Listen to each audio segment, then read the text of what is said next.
In the book of Matthew. We are on a series and we are now in Matthew chapter 13. So again, from Matthew chapter 1, Jesus' preparation until Matthew chapter 12, we have seen the ministry of the Lord Jesus Christ, how He preached the word, how He taught His disciples and all the crowds, and also how He did signs and wonders and miracles for the glory of God. Ngayon naman, dadako tayo sa chapter 13, kung saan makikita po natin, sabi dito, Jesus teaches in parables.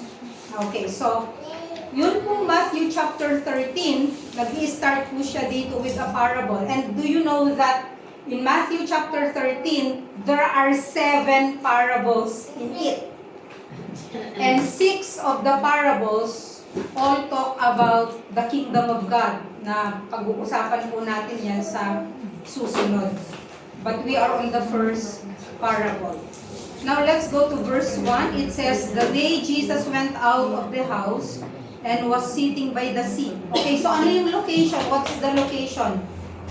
Ang sabi dito, sea. Anong klaseng sea? Of course, we talk about the Sea of Galilee. Alam po natin na nandun po siya sa Sea of Galilee. And alam po natin na yung Sea of Galilee, ito po yung shoreline kung saan matatagpuan yung headquarters, the headquarters of the Lord Jesus Christ together with His disciples dun po sa Capernaum. No? And what is the scene? Sabi po dito sa verse 2, and large crowds gathered to Him. So He got into a boat and sat down, and the whole crowd was standing on the beach.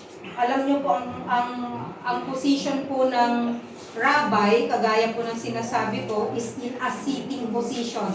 Baligtad po. Di po ba usually ang teacher nakatayo? The teacher is always standing and the students are sitting down. Baligtad po. The rabbi is the one who sits down and the people are the one who are standing. Sabi ko nga, baligtad natin eh. No? Okay. So makikita po natin na umupo siya sa boat. Lumabas siya sa bahay, umupo siya sa boat. Bakit po kaya? He sat on a boat so that he would have a distance away from the crowd. And also it is a natural way or a natural amplification so that his voice would bounce from the water para marinig po ito ng mas maayos ng crowd. And so dun po sa nabasa natin, sa scripture reading natin kanina, verses 1 to 23 is all about the parable. And we know that it is the parable of the sower.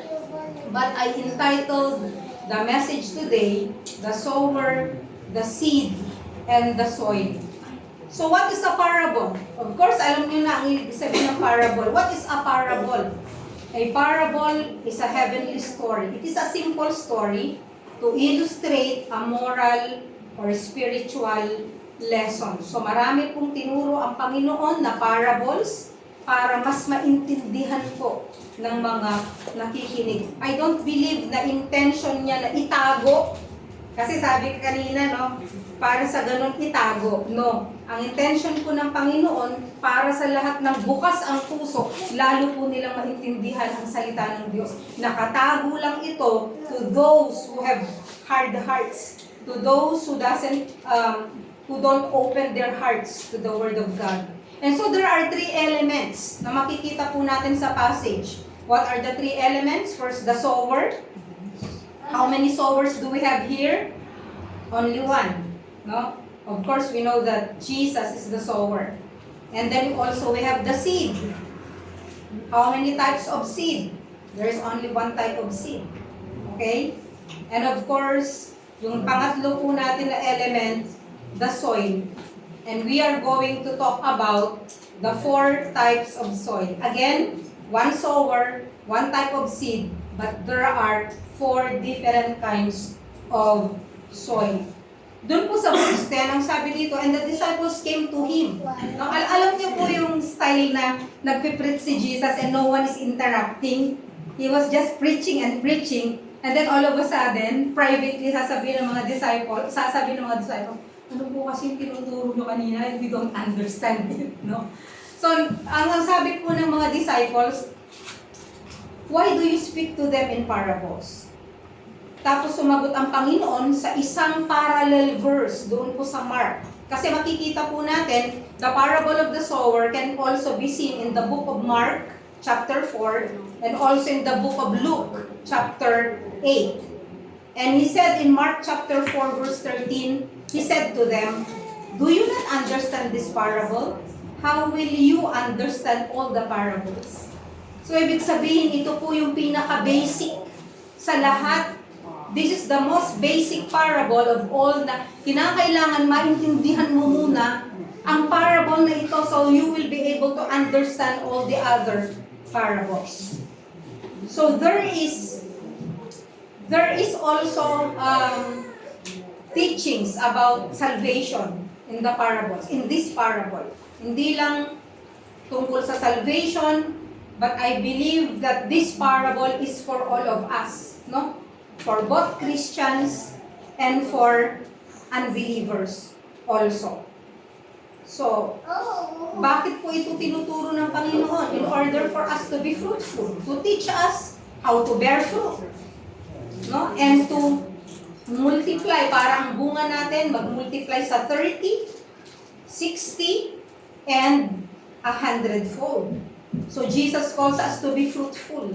If you remember John chapter 15, di ba sinasabi doon na merong connection po yung fruitfulness sa relationship natin with the Lord. There is always a relationship between our fruits and our relationship with the Lord Jesus Christ. If you are not connected to the Lord Jesus Christ, who is the vine, then you cannot bear fruit. Kaya nga merong connection po, yung fruitfulness po natin doon sa relationship natin with our Lord. Ang sabi niya sa John 15:4, remain in me and I in you, just as the branch cannot bear fruit of itself, but must remain in the vine, so neither can you unless you remain in me. So I believe that God or the Lord Jesus Christ is calling all of us to fruitfulness.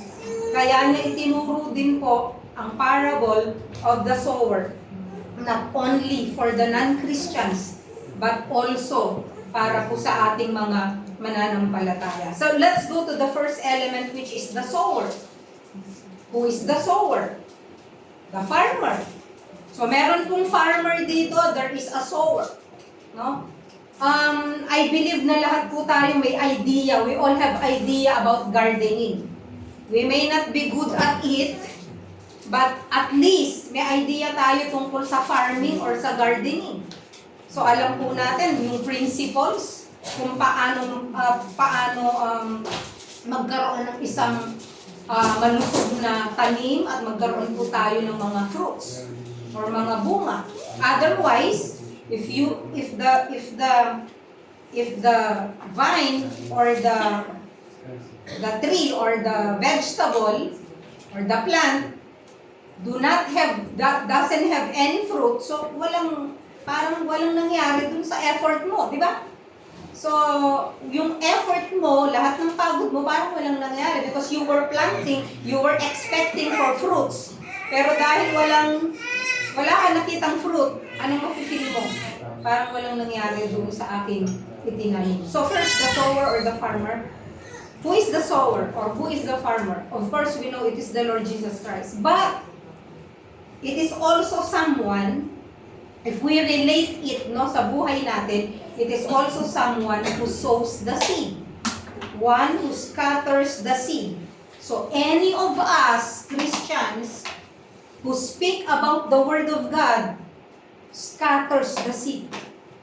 Tayo din po, hindi lang po ang pastor, tayo rin po ay pwedeng gamitin ng Panginoon to scatter the seed, to share the Word, no? To share the gospel para po sa ibang tao. So that's the first element, the sower or the farmer. Pangalawa po ay yung seed. The seed is the Word of God. Paano ko po alam na it's the Word of God? Mark chapter 4, verse 14 says, the sower sows the Word. Okay? So the seed refers to the Word of God. Luke chapter 8 verse 11 says, now this is the parable. The seed is the Word of God. Kasi hindi po nakasulat ito sa book of Matthew, but ito po ay nakasulat sa book of Mark, at isinulat din po ito ni Luke, na specifically, he said, the seed is the Word of God. So nakikita po natin yung seed na ito. May problema ba sa seed? I don't believe na may problema po sa seed. Wala pong problema sa salita ng Diyos, right? Kaya every time na ang salita ng Diyos ay pinapahayag at wala ang natutunan, hindi yun problema ng sower kasi itinanim niya. Okay? At hindi rin ito problema ng seed because the seed is the Word of God. No? Ang Word of God or the seed of the Word of God is perfect. Perfect po ito. So wala pong problema. Ngayon pupunta po tayo sa ikatlong element. What's the next element? No, we have the sower or the farmer. Next, we have the seed. You are not a farmer if you don't scatter the seed, okay? And the third one is the soil. Dito po nagkakatalo. Because there are different kinds of soil. Kasi po noong unang panahon, hindi kagaya sa Pilipinas, magtanim ay hindi biro. Di ba? Dapat naka-line. Nagtatanim ka talagang naka-line. O, ang mga Israelites po, mga Jews, ang ginagawa po nila sa seed, tapon lang. Basta tapon ka lang ng tapon. Bahala ka kung saan ka tumubo. Di ba? Ganun po ang pagtatanim. No? Kaya nga may napuntahan itong mga seeds na ito. No? Pero yung trabaho ng sower ay mag-scatter. Yun ang trabaho niya. Basta mag-scatter lang siya ng seed and he believes na marami po sa mga seed na kanyang in-scatter, ito po ay magbubunga. So, it talks about the condition of the heart. Yun pong soil, it refers to the condition of your heart. Alam niyo po ba na sa oras na ito, meron akong alam na apat na soil ngayon? Alam niyo po ba yun? Na meron pong apat na soil kahit po sa ating kalagitnaan ngayon, even in churches. Kung saan mga Kristiyano din po ang nakikinig. Alam niyo po ba na merong iba't ibang reception sa Word of God? Alam niyo po ba na meron ding hard heart? Alam niyo din po ba na merong heart na punong-puno ng worries? That's why hindi po nila ma-absorb yung salita ng Diyos. Alam niyo po ba na meron pong nagka-crowd na thorns sa iba kaya hindi po namumunga ang salita ng Diyos. So I believe na even in congregations like this, the Word of God that is preached even today, pwede siyang mag-fall doon po sa 4 types of soil because it represents the 4 conditions of the heart. Kung nasaan ang puso mo sa ngayon, kung anong kondisyon ng puso. Kasi po nag-iiba-ibang kondisyon ng puso ng tao. Di ba? Sometimes hard ka ngayon, tomorrow maybe you're good. No? Sa susunod, maaaring thorny. No? So, it refers to the condition of the heart. So, the parable of the sower reflects not only the situation in the time of the Lord Jesus Christ, but also sa panahon po natin ngayon. Jesus and His message was not universally accepted. Ibig sabihin, kahit noon, even before, no, maraming mga tao, they reject the Word of God. Even now, when you preach the Word of God, they reject the Word of God. And many people also say, oh, we don't believe in the Word of God because it's just from the printing press or it is just made by human hands. Not knowing the history of the Word of God, the Bible, no? Of course, we know that kung paano po nasalin-salin yung salita ng Diyos, and we believe that the Lord God compiled His Word for us to hear and understand His message. And so the sower scatters seed by hand as he walks through the fields. The seed represents God's word and the gospel. No? So medyo magfo-focus po tayo doon po sa 4 types of soil. Each soil represents how people respond to the word of God sa different occasions ng kanila pong mga buhay, kagaya po natin. Now, we respond differently in different situations, in different kinds of occasions or journey sa ating pong spiritual lives. That's why sometimes we look back, ano ba nangyari sa akin? Narinig ko naman ang Word of God. I have heard the Word of God. I even studied the Word of God. What happened to me? Bakit ako nagwala? Bakit ako nawala sa aking Christian faith? Bakit ako nagpatuloy? Di ba? Looking back. Pero pwede po natin yun i-redeem. Pwede po natin i-redeem because the Lord who is the sower does not stop from sowing and scattering seeds. Alam niya yung hindi siya nag-give up sa atin. Praise the Lord. Ang Diyos po hindi nag-give up sa atin. Maaring during those times, nasayang yung word.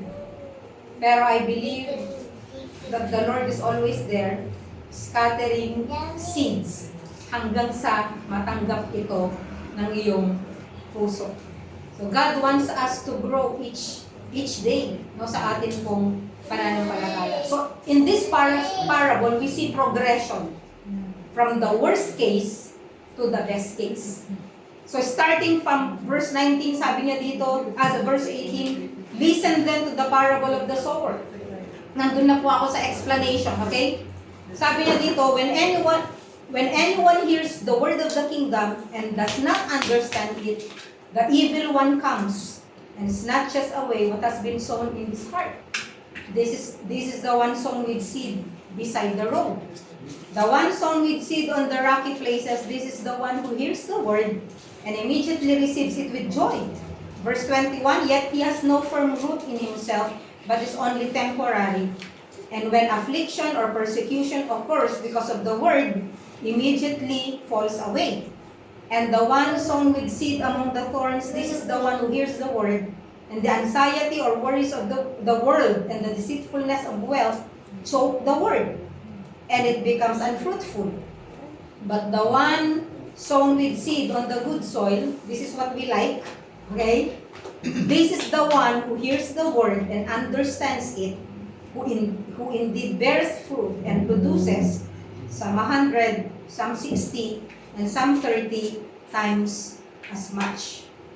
So as Jesus shared the meaning of the parable, he told the disciples that some would see and understand and others would not.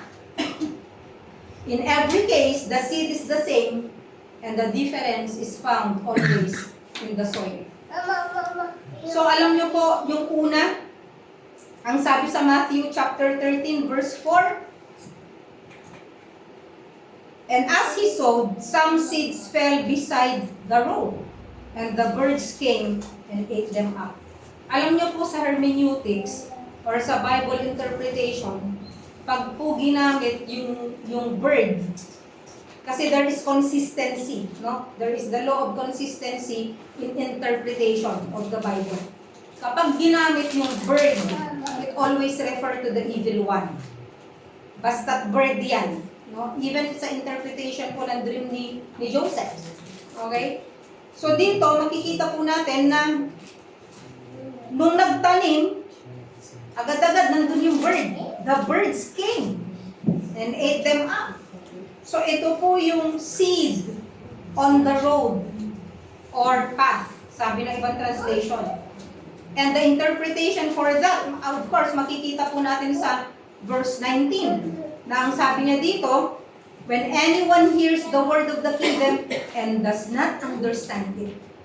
When you hear the word of God and you do not understand, anong gagawin?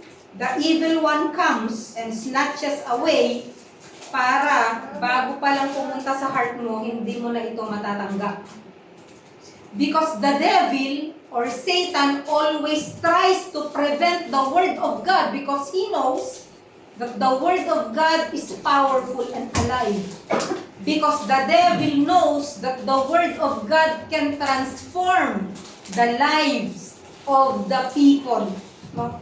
Kaya he prevents people from hearing the Word of God. Napansin niyo po yun? Every time someone says, oh, you attend the Bible study. They say, oh, I will go to ganito, to ganyan, I'm busy and everything. Because the devil is preventing you from hearing the Word of God because he knows that the Word of God is alive. And he is able to transform your life.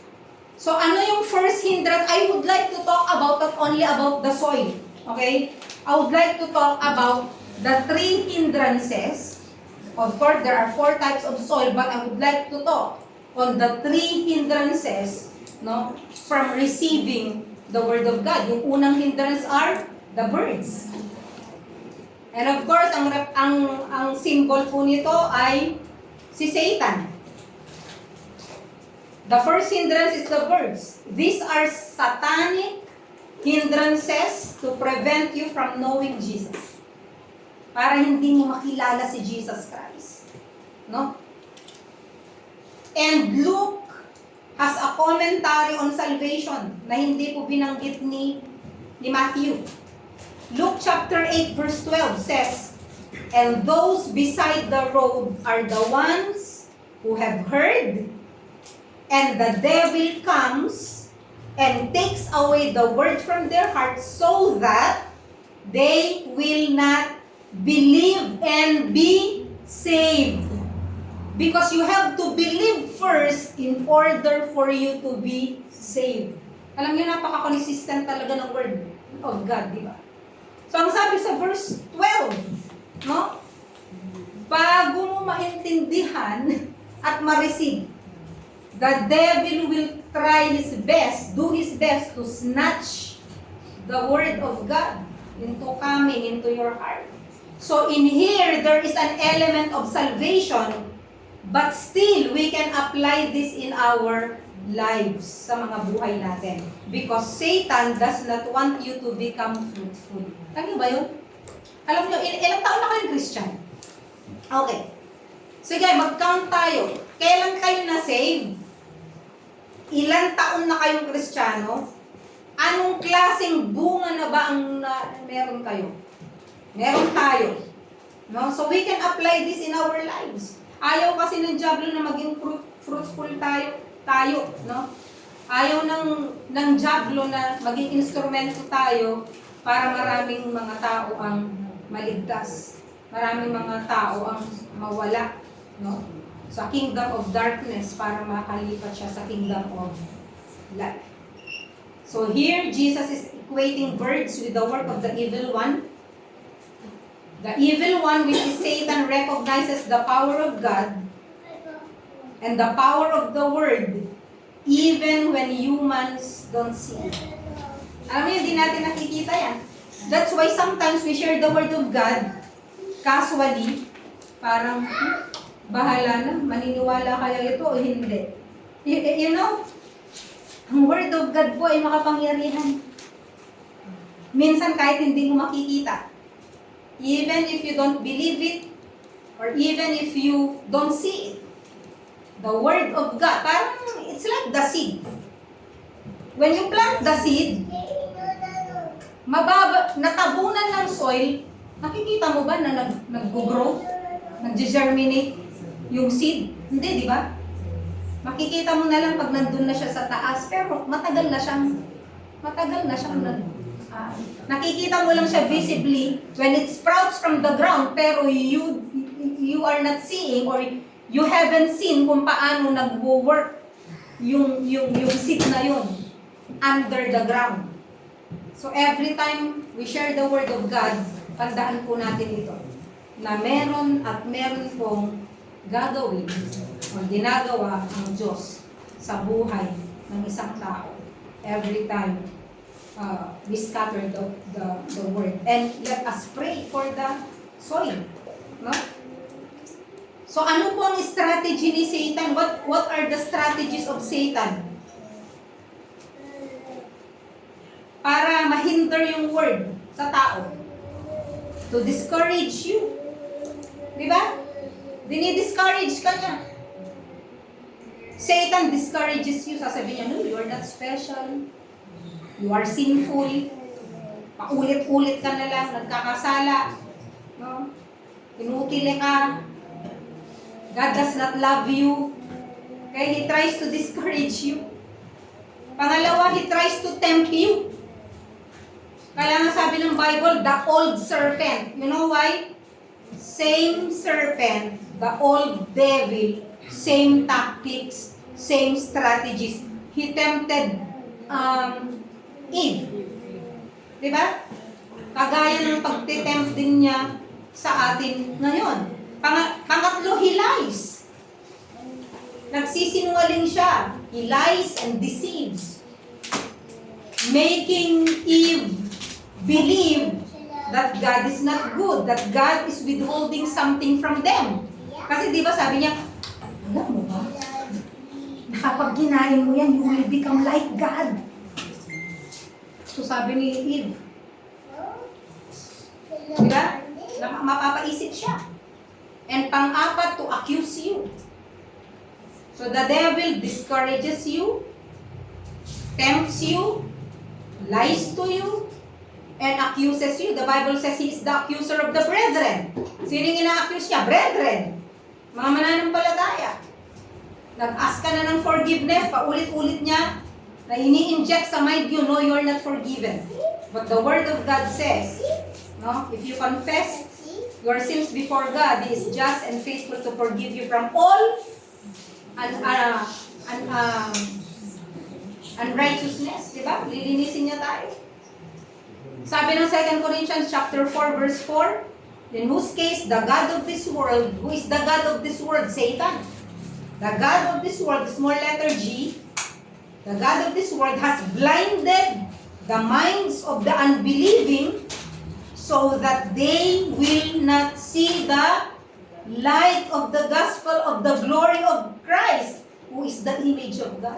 You see, the God of this world, who is Satan, will blind. That's why even professionals, even doctors, lawyers, no, mga professionals, mga laureato, na matatalino, they do not believe in God. Why? Because Satan, the God of this world, blinds them so that they will not see the light of the gospel, so that they will not be saved.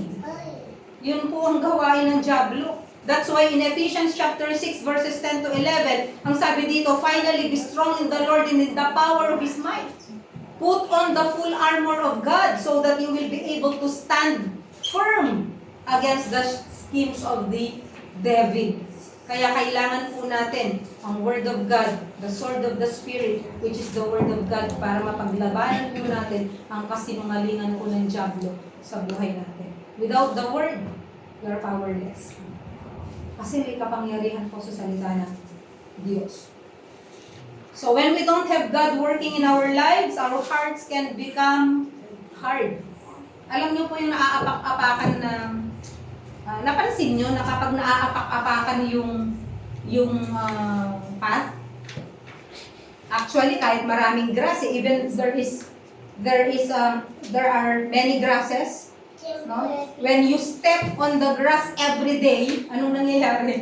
When you tread on the grass every day, what happens?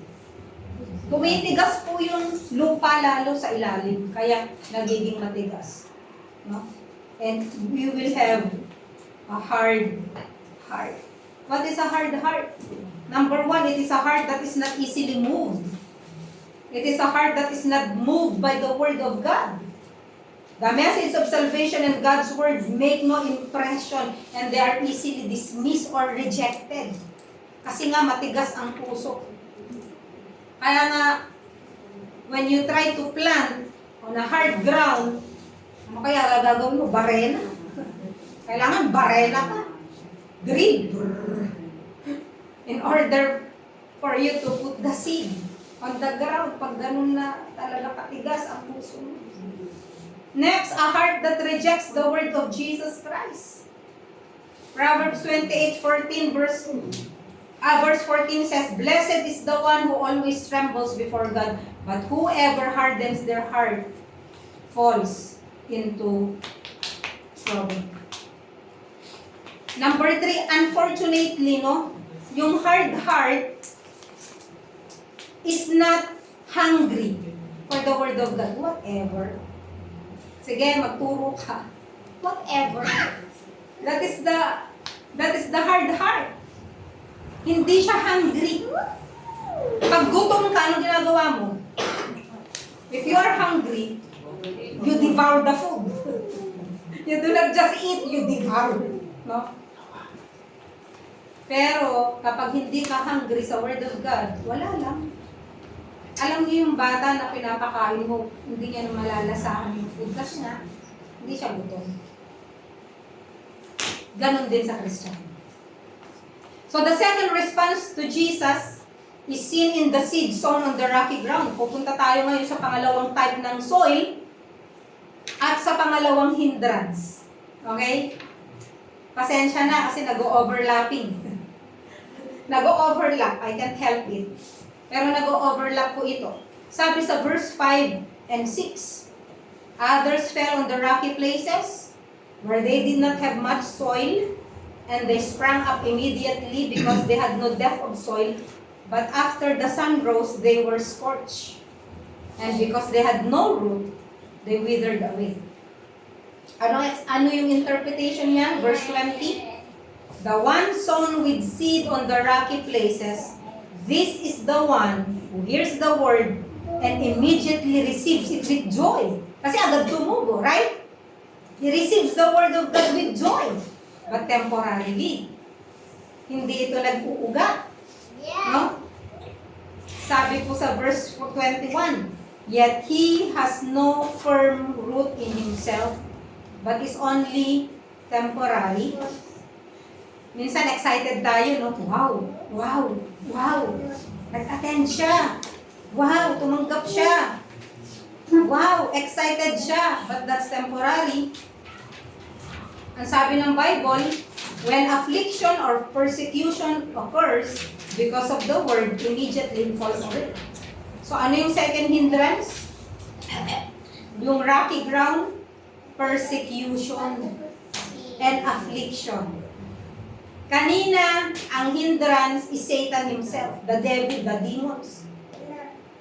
Ang pangalawang hindrance, para maging fruitful ka, yung affliction and persecutions of this world. Alam niyo, all over the world, the Christians are being persecuted. Maaring hindi tayo napugutan ng ulo, kagaya ng mga disciples, maybe we are not beheaded, or hindi tayo pinagbabaril. But actually, we are really persecuted, and the Word of God is really persecuted around the world. In what way? Kapag halimbawa, mga teachers, especially sa Western countries, sa US, pag tinuro mo that homosexuality is a sin, ipe-persecute ka nila. Di ba? Madidismiss ka sa trabaho. Di ba? Ibig sabihin, doon palang persecuted na tayo. You know why? You want to stand, but how are you going to stand? Yung compromise. Yung you want to please God, but you also want to please the world. Kasi natatakot kang ma-persecute sa office mo, sa workplace. No? Pag hindi ka sumali sa kanila, mape-persecute ka. Ito na naman si Hallelujah, praise the Lord, si born again. Di ba? Mape-persecute ka. So kaya nga ang sabi dito, ang hindrance ay persecution kasi excited naman yung tao eh. Gusto niyang tanggapin, no, 'di ba? Yung word. They have great enthusiasm. Ito po yung palatandaan nila. Number 1, they have great enthusiasm and joy comes upon them. They are excited about their faith. But unfortunately, it does not last long. Kasi nasabi temporary. Their commitment to God is short-lived. Okay, makikita mo siya sa church maybe 1 month, 1 week, 2 weeks, 1 month, ilang months. After a year, di mo na siya makita or mahaba na yung 1 year. No? Pangalawa, they disappear when the cost of following Him was too much for them to bear. So the gospel tells the story of many people. Di ba ang daming follower ni Jesus Christ? If you remember John chapter 6, when Jesus was talking about Him being the bread of life, ang sabi ng Bible, this is hard teaching, who can bear it? And they fall away. They fell away. And they did not follow Him any longer. So ibig sabihin, ang dami rin po talaga na they were excited following the Lord Jesus Christ at first, pero nung parang di na nila ma-take ang Word of God, alis na kami. They do not want to receive the Word of God. Many of us know people who hear God's Word, and after that, nagdi-disappear silang parang bula. Huwag na tayong lumayo. Even sa church natin. Even sa churches na makikita po natin. Their faith has not taken root. So pangatlong katangian po nila, when trouble or persecutions comes into their lives, they quickly fall away. Kaya nga po sabi ni Paul, kay Timothy, 2 Timothy chapter 3 verse 12, sabi niya, indeed, all who desire to live godly in Christ Jesus will be persecuted. Kaya kung di ka na persecute, magtanong ka sa sarili mo, baka kasama mo sila. Kung hindi ka inaatake ng diablo, baka kakampi mo. No? Matthew chapter 5 verse 11 to 12 says, blessed are you when people insult you and persecute you. Ang sabi, rejoice and be glad, for your reward in heaven is great. Your reward in heaven is great. So, in order for us to develop roots, kasi nga, di ba, hindi nag-take root. Excited sila pero hindi na-develop yung root. So what shall we do? Number one, we need to engage in the Word of God. If you are a new Christian, kung bago kang mananampalataya, kinakailangan magbasa ka ng salita ng Diyos. You have to read the Word of God. Wala kang Bible, punta ka sa app, Bible app, magbasa ka doon. Temporarily. Hanggang sa makaipon ka at makabili ka ng Bible. No? Pangalawa, you need to be around with believers. You have to break bread with them. Relationship should be developed inside the church. Paano madedevelop yung relationship mo kung puro na lang online? Hindi ko po binababa yung nag-online, ano? Pero ang online po kasi, ito po ay panandalian lang na solusyon para sa isang problema na hindi ka makapag-church kasi maaaring may sakit ka. Okay?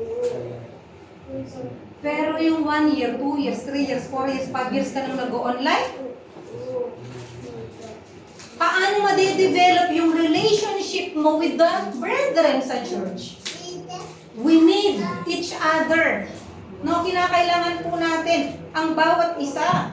We need to be around Christians. It is important to be growing in our faith with the help of fellow Christians. It is very important for us, for you to be a part of a group. That's why we have life groups. No? Alam nyo, may mga life groups po tayo. Para sa ganon, meron po tayong feeding. No? Yung life groups na ito po yung atin pong maliit na church. Kung saan naririnig mo ang Word of God. We need that. Kinakailangan po natin yun. We should be reading our Bible. We should be praying. Basic. Our relation. Kaya nga sa discipleship, lagi ko nalang inuulit, this is the cross. The vertical is your relationship to God. And we can cultivate that through prayer and through the Word of God. And after that this being established, we need the horizontal. You need to spread your wing. Kumbaga sa eroplano ito. No, hindi pwedeng lumipad ang eroplano na isa lang yung wing niya. You have to go to church.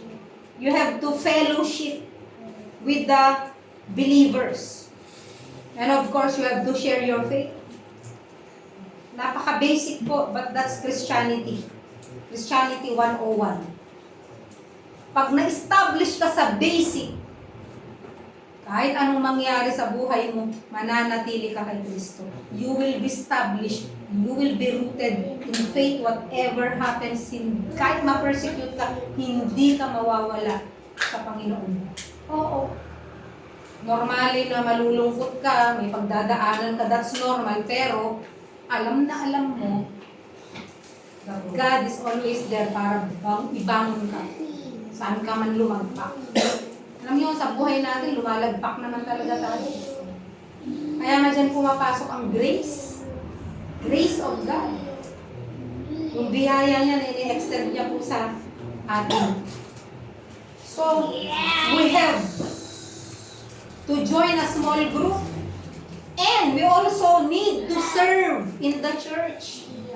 Alam niyo po yung life groups, di ba? Merong kakanta. Every group, kung minsan may in charge sila sa kakanta sila. That's serving. No? May nag-a-usher. Merong mga nag-aayos ng church. That is ministry or serving. Kaya yung iba, ayaw mag-commit. You know what? Alam niyo yung iba, bakit nag-online lang? They don't want to commit. They don't want to commit to anything. Nakakita na ba kayo ng mag-boyfriend kayo ng 20 years but ayaw kang pakasalan? Why? Because that person doesn't want to commit to you. Anytime, I can just go. Wala akong church membership, I can just go. Goodbye. No? Isang simpleng problema, aalis yan. No commitment at all. No? Ganyan yung mga excited sa una, baka nga biglaan pa na. Alam niyo yung rabbit Christians? Do you know rabbit Christians? Very, very fast. Mamaya naglaylo. Naunahan ng pagong. Right? The turtle walks slow but sure. It doesn't matter if you are a turtle Christian. If you are slow sa growth, hindi mo masyadong magets. Pero dahil consistent ka, you are consistent in your Christian life, makakarating ka sa finish line. Wala sa pabilisan dito. Ang nakakatawan, napakabilis mo, pero bandang huli, nasaan na yun? Wala ka sa finish line, hindi ka makita. Nasaan na yun? Wala na. And so let's go to the third hindrance. So the first kind of soil is the road or the path. The first hindrance there is Satan. The second kind of soil is the rocky ground, and the hindrance there is persecution and affliction. And the third is the thorny ground. Matthew chapter 13 verse 7. Sabi dito, others fell among the thorns, and thorns came up and choked them out. Soil ba yung thorns? Hindi. Kaya natin sinabing thorny ground kasi yung ground na yon napapaligiran siya ng thorns. And it is impossible for the seed to grow, no? Normally. Kasi bakit? Gusto mong mag-grow, I believe that the plant wants to grow. Diba? Parang sinisingit niya yung sarili niya sa nakululusot, pero hindi talaga pwede, nasakal na siya dahil maraming thorns. So, ano yung hindrance dito? Thorns. Ang galing nyo. So, what's the third hindrance? Thorns. WW, worry. And wealth. No? When you think of a garden, ano yung dream ninyo na wag tumubo sa tabi? The weeds.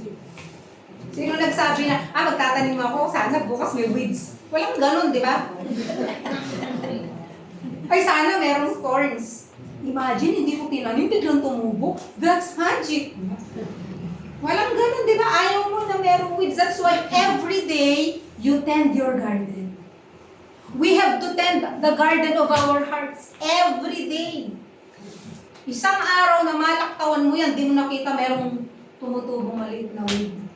You know, when you read the Word of God, when you do something about your heart, you know na may nag-uumpisa na something sa heart mo that you know that it is not good and it is not godly, tanggalin mo agad. Uproot it right away. Huwag ka nang maghintay ng 1 week. You have to guard your heart because from it springs all the issues of life. Guard your hearts. Guard our hearts. So sabi dito, verse 22 ng Matthew chapter 13, and the one sown with seed among the thorns, this is the one who hears the word.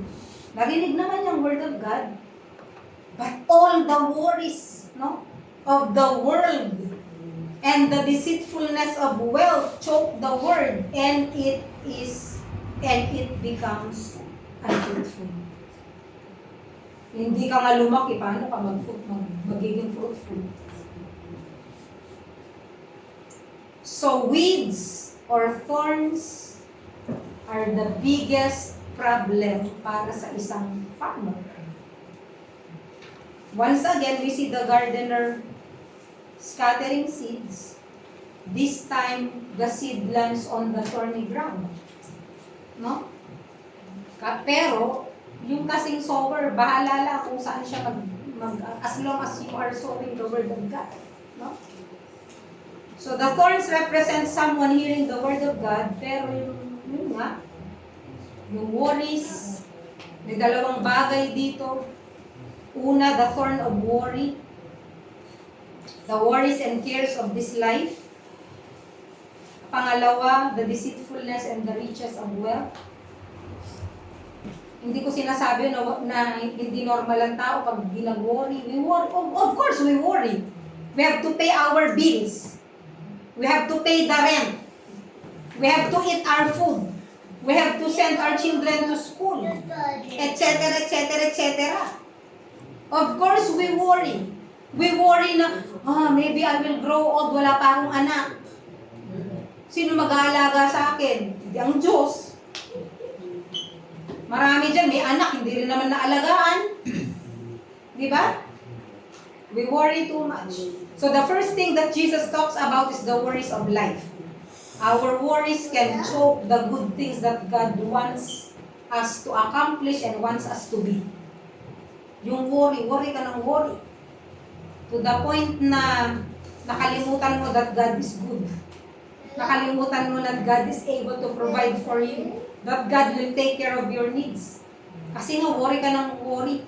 Sabi nga nung isang quotation, di ba? Worrying is like a rocking chair. It gives you something to do, but it gets you nowhere.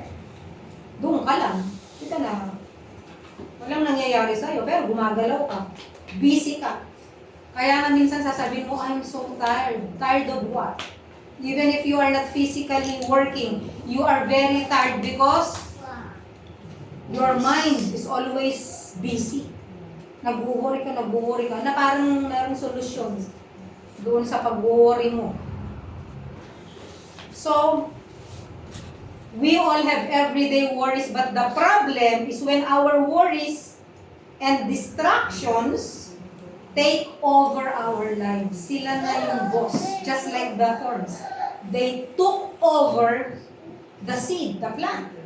Sila na yung sila na yung boss. Ginwardyahan ka eh. Huwag kang titingin dun sa taas. Tumingin ka sa amin. Because we can overpower you. Sabi ng mga worries. Kaya it prevents you from looking to the Lord and trusting Him. Our worries can be all-consuming. But God has a promise, di ba doon sa Matthew chapter 6, verse 25, Jesus says, "For this reason I say to you, do not worry about your life. Do not worry about your life, to what you will eat, or what you will drink, nor for your body as what you will wear." Di ba? People worry. What should I wear? What should I eat? What will I drink?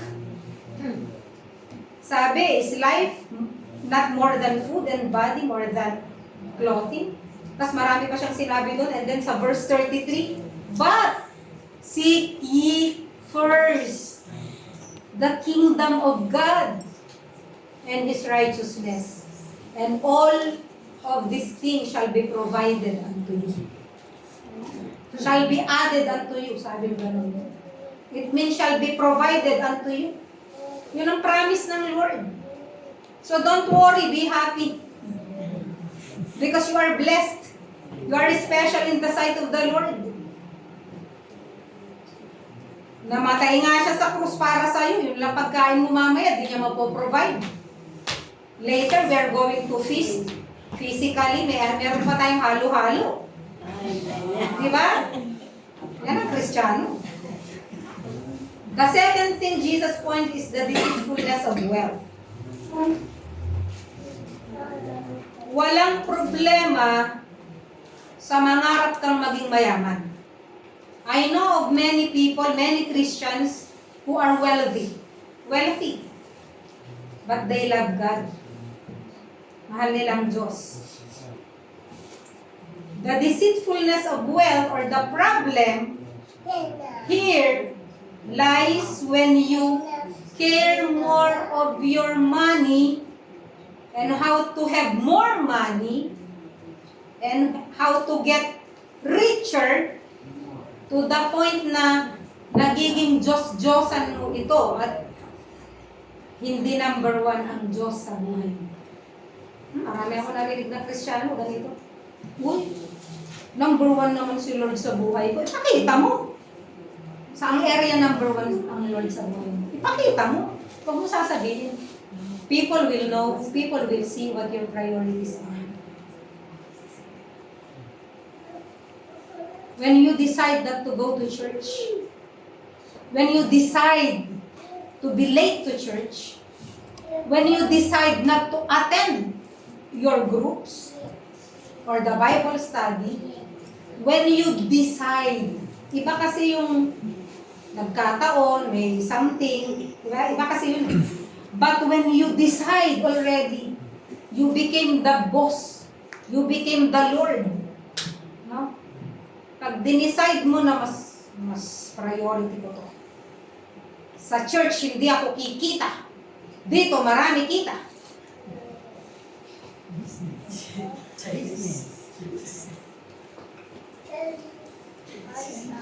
Kayo na mag-judge sa sarili nyo. May word of God naman. Sasabihin nyo na naman, do not judge others. Yan ang mga kalusot ng mga ka-judge-judge. You know that? Alam mo sa puso mo if the Lord is your priority or not. Alam mo yan. Do not fool yourself. Sarili mo na nga lang, lolokohin mo pa. Don't me. Wag ako. Yung pala yung English yun. Okay. So, ang question, what is one area of your garden that you want to begin weeding and begin turning over to God? What do you need to give over to God this morning? O masakit? Masakit tanggalin. Lahat naman ng tinatanggal, masakit eh. Kaya nga, when the Lord prunes us, masakit yan. Lalo na pag yung pride natin nasasagasaan o yun yung prinun, masakit talaga. Pero once na ang Diyos ang nag-alis, sinurrender mo sa Panginoon, tutubo yung mas magagandang branches sa buhay mo, magkakaroon ka ng fruitfulness na hindi mo inaakalang magkakaroon ka. Because the Lord wants you to be fruitful. God already knows the things that we have on us. He knows our weaknesses. He knows our small gods. Alam niya yung hindi mo kayang bitiwan. Si Abraham nga, di ba? Even Abraham, ang hirap bitiwan si Isaac. What are the Isaacs of your life? Na hindi mo kayang ialay sa Panginoon. Pero alam niyo, once na inalay niyo sa Panginoon yan, ibabalik din niya yan. Nang higit sa inaakala mo. This is very hard, no? Yung to give up our worries, to give up our materialism. Because we live in a materialistic world. Diba? People are so materialistic. Kaya, okay, punta na tayo sa ano. Tapos na yung 3 hindrances. Let's go to the 4th kind of soil. And hoping na ang goal natin is to become like this, the good soil. Matthew chapter 13 verses 8 to 9 says, "But others fell on the good soil and yielded a crop, some 100, some 60, and some 30 times as much. The one who has ears, let him hear." Anong interpretation niya? Verse 23. "But the seed falling on good soil refers to someone who hears the word and understands it, and this is the one who produces a crop yielding 100, 60, or 30 times the person." Anong napansin niyo? Fruits vary. Mamumunga tayo, pero magkakaibang bunga. Pero mahalaga may bunga tayo. Hindi nyo napansin? Yung iba nagbunga 30. Yung iba nagbunga 60. Yung iba nagbunga 100. Diba? Dapat ang goal natin magkaroon tayo ng bunga. But we should not compare our fruits to others. Magkakaiba po tayo ng bunga. Okay? Kung ikaw ay mangga ang bunga mo, huwag mong pangarapin yung kabila na mais ang bunga niya. Magkakaiba po tayo. But the most important thing is for us to bear fruit para makinabang ang iba. Kaya kapag namunga po tayo, dapat nakikinabang sa bunga natin ang iba. Hindi pansarili. Okay? Halimbawa, okay, nagbabasa ka ng Bible, nag-aaral ka, etc., etc. Ayoko nga magturo kasi matututunan nila, malalaman nila. Kaya po tayo namumunga para po mag-benefit ang iba. That is being fruitful. No? Yung alam po natin, share natin. Alam niyo mga iba, pag may nalaman, ayaw i-share. Kaya gusto ko si Sis Masa pag may bonus, sasabihin niya agad eh. Uy, alam niyo may bonus, nag-apply ka na ganyan. That is sharing, hindi yung sasabihin ko. Para ako lang makakuha ng bonus. Anong klase ka? Diba? Alam mong gawin, ayaw mong ituro. Anong klase ka? Lalo na kapag ang pinagdamutan mo, kapwa mo mananampalataya, anong klase ka? Diba? So, marami po tayong seeds. Ay, marami tayong fruits. I believe na lahat po tayo namumunga. Otherwise, hindi tayo tunay na Kristiyano. I am the vine, you are the branches. Diba sabi niya? He who abides in me as I in you bears much fruit, for without me, you can do nothing. Ibig sabihin, kung tunay kang mananampalataya, meron at meron kang bunga. Hindi ko nga lang alam kung ilan. Pero meron kang bunga. Okay? Fruits, diba? So we have to hear the word, we have to understand the word. Yan po yung seed na pumunta sa good soil. Merong transformation sa buhay.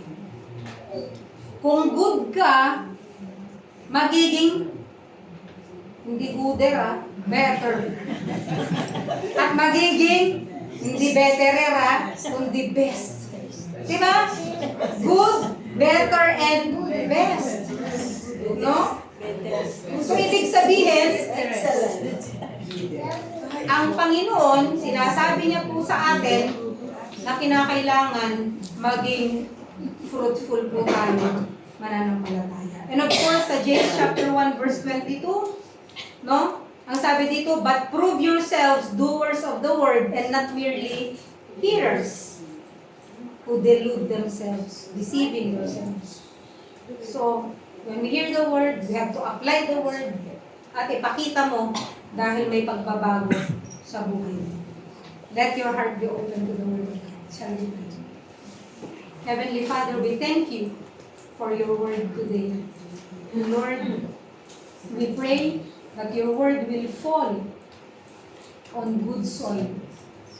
Hayaan niyo po, Panginoon, makinabang ang maraming tao para po sa amin. And Father, we pray na yung pong worries at yung wealth of this world ay hindi po mag-choke sa amin pong mga pananampalataya. Salamat po sa pag-minister niyo po sa amin. Let your word remain in our hearts. In Jesus' name we pray.